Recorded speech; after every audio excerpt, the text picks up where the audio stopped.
अस्सलाम वालेकुम, this is ODA फक्सट फ्रॉम डिफेंस और पोस्ट। तो जिस तरह की आप सबको पता है कि इंडिया से इस टाइम के ऊपर इंपॉर्टेंट न्यूज़ आ रही है राफेल एयरक्राफ्ट को लेकर, जहां पर इंडियन एयरफोर्स $36 बिलियन के लिए अगले 5 सालों के बाद तकरीबन 122 डसॉ राफेल एयरक्राफ्ट को अपनी सर्विस में इंडक्ट करने वाली है। और ये डील इतनी बड़ी है, इसका इम्पैक्ट स्केल इतना बड़ा है कि पाकिस्तान एयरफोर्स को यहाँ पर इंटरनली इसके ऊपर रिएक्ट करना होगा। ऑब्वियसली पब्लिकली वो इस तरह की चीज़ों को मेंशन नहीं करते, लेकिन इस डील के बाद बहुत सारी चीज़ें चेंज होंगी जिनको पाकिस्तान एयरफोर्स को अंडरटेक करना पड़ेगा। अब थोड़ी डिटेल में इंडियन एयरफोर्स की इस डील की बात करें तो तकरीबन जैसे मैंने पहले बताया कि $36 बिलियन के लिए 122 डसॉ राफेल एयरक्राफ्ट जो है वो इंडिया को मिलेंगे। इनमें से 80% जो एयरक्राफ्ट है उनको बाद में इंडिया में ही असेंबल किया जाएगा। तो ऑन पेपर इसमें कोई शक नहीं है कि ये डील काफी ज्यादा इंप्रेसिव है। इसका जो स्केल है वो काफी ज्यादा इंप्रेसिव है, बिकॉज 122 4.5 प्लस जनरेशन के एयरक्राफ्ट और राफेल जैसे एयरक्राफ्ट को जब आप इतने नंबर्स में अपनी एयरफोर्स में शामिल करने का प्लान इनिशिएट करते हैं तो ऑब्वियसली आपकी जो रॉ कैपेबिलिटीज हैं उनके अंदर एक बहुत बड़ा इंक्रीज आएगा। और फ्रेंकली यहाँ पर इस इंक्रीज की इंडियन एयरफोर्स को यहाँ पर जरूरत भी बहुत ज्यादा है। सैंक्शन्ड जो उनके 42 स्क्वाड्रंस हैं जो उनको अपनी टेरिटरी को प्रोटेक्ट करने के लिए रिक्वायर्ड हैं, उनमें से उनके पास अभी के लिए सिर्फ 29 स्क्वाड्रंस हैं जो कि इनफ नहीं है उनको एक लॉन्ग टर्म वॉर को सस्टेन करने के लिए। सो ये बात तो यहाँ पर क्लियर है कि उनको एयरक्राफ्ट चाहिए और जल्दी चाहिए। लेकिन इशू यहाँ पर यह है कि इस डील के जो राफेल एयरक्राफ्ट हैं, ये जो $36 बिलियन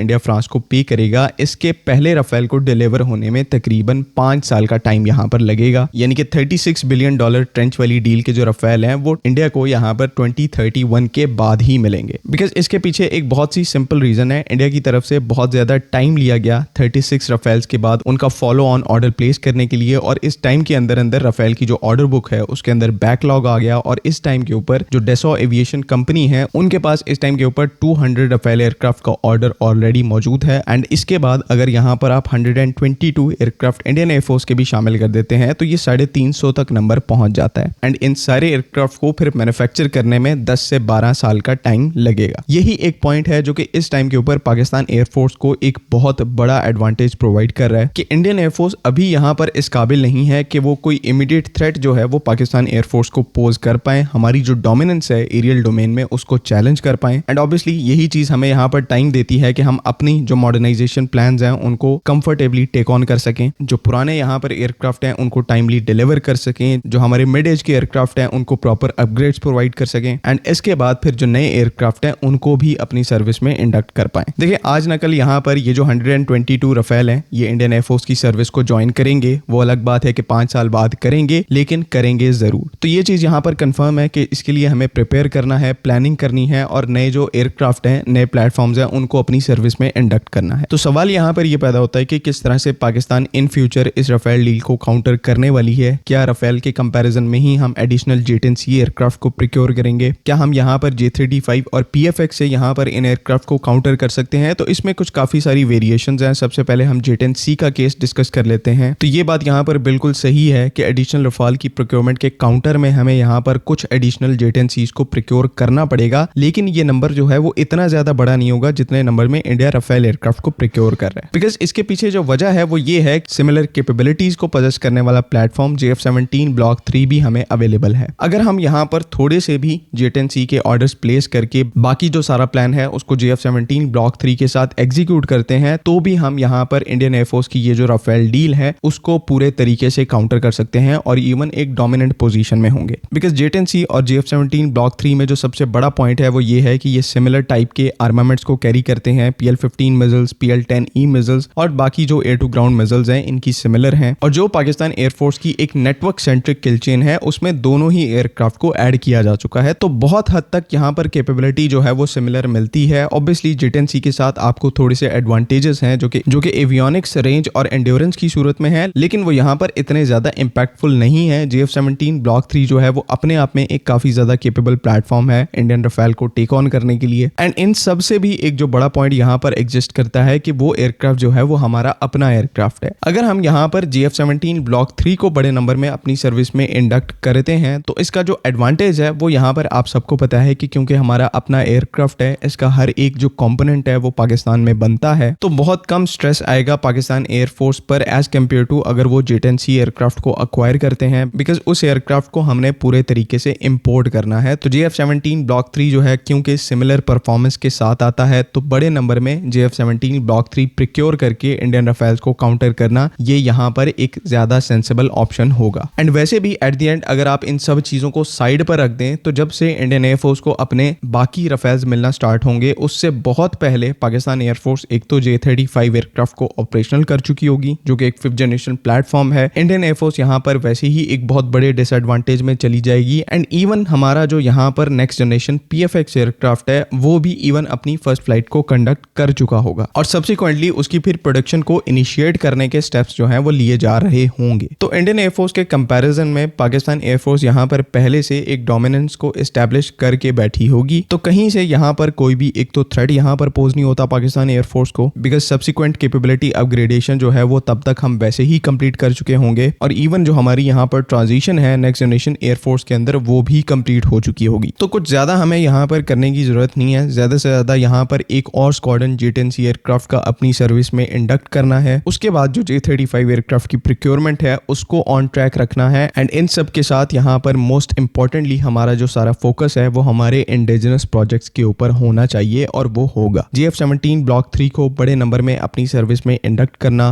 पुराने प्लेटफॉर्म्स को रिप्लेस करना, JF-17 ब्लॉक 1 और ब्लॉक 2 को ब्लॉक 3 स्टैंडर्ड के ऊपर अपग्रेड करना and then most important PFX project को टाइम पर एग्जीक्यूट करना। ये यहाँ पर एक ऐसा रोड मैप है जिसके थ्रू चाहे इंडिया जो है $36 बिलियन वेस्ट करके कितने मर्जी राफेल एयरक्राफ्ट जो है वो ले आए, पाकिस्तान एयरफोर्स की जो अभी डोमिनेंस एस्टैब्लिश हुई है वो यहाँ पर फ्यूचर में भी इंश्योर रहेगी और हमारा जो इंडिजिनाइजेशन का फेज है, जो क्रूशल फेज है, उसको भी हम पूरे तरीके से फॉलो कर रहे होंगे। आई होप कि तमाम चीजें यहाँ पर क्लियर हैं। आपका इससे रिलेटेड ओपिनियन क्या है काइंडली उसको कमेंट्स में जरूर मेंशन करें।